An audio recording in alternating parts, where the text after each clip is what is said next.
November 1989. Police find a dead body in a desolate Florida forest. The victim had been shot multiple times.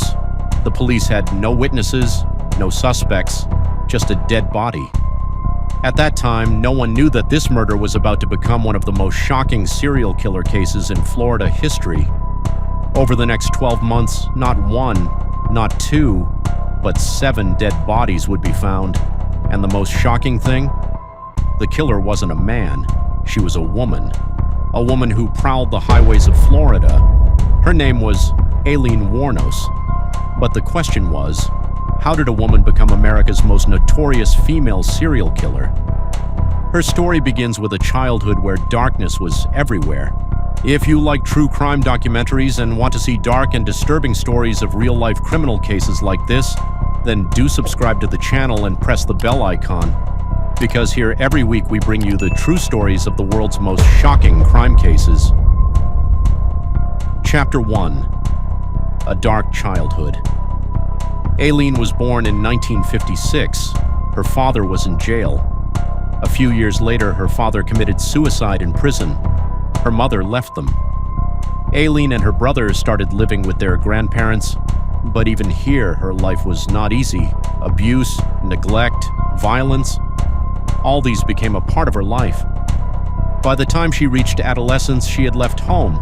Sometimes she would sleep on the streets, sometimes in cars, and gradually she started doing sex work for survival. No one knew at the time that this girl would one day be in the headlines, but those headlines wouldn't be for her success, but for her murder. And the first murder was about to happen very soon. Chapter 2. The First Body. November 1989. 51-year-old Richard Mallory suddenly disappears. A few days later, his body is found in the woods. His body bore multiple gunshot wounds. The police begin an investigation, but the killer remains elusive. The case wasn't solved yet when a few months later another body is found, then a third, then a fourth. Now the police understand these weren't random murders. A single person was committing them, but the police still didn't know how the killer chose his victims. Chapter 3. The Hunting Grounds. Police began investigating the lives of the victims, and slowly a pattern began to emerge. All the victims were men, mostly middle-aged or older men. All were last seen near Florida highways, and all were shot. The killer did not know them, yet he was somehow reaching them. In fact, the killer used to wait for them on the highways of Florida. She would approach the drivers disguised as a sex worker. She would talk to them, build trust, and then get into the car with them. A short while later, the car pulled into a deserted area, and then the sound of gunshots. Another victim, another murder. But after the murders, Aileen would do one more thing, and that very thing would become her biggest mistake. Chapter 4. The Killer's Mistake. After every murder, Aileen would take the victim's car, steal cash and valuables, and sell some of the belongings in pawn shops. The police had the bodies, but not the killer. That's when investigators got an important clue: the victim's stolen cars. And some people were seen with those cars who came under police surveillance. Now the police were closing in on the killer. But the real breakthrough was going to be made by a woman who knew Aileen best. Her name was Tyria Moore. Chapter 5. The Woman Who Knew the Truth. Tyria Moore was Aileen's girlfriend. The two had been in a relationship for quite some time. The police suspected that Tyria knew something about the murders. Investigators located Tyria and convinced her to cooperate.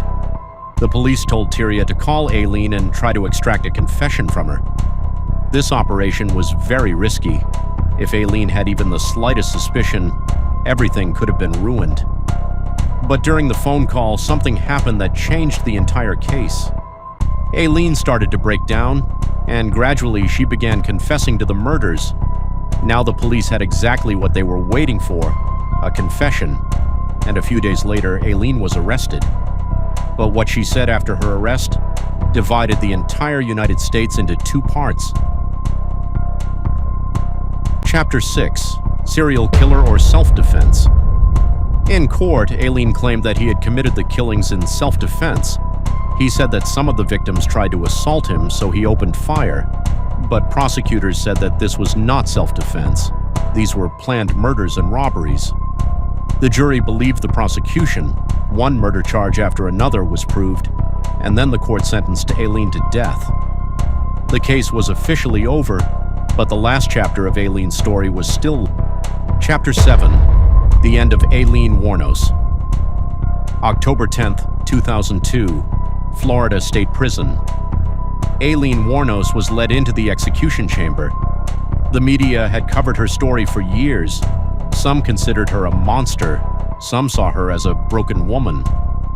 But that day, the debate ended.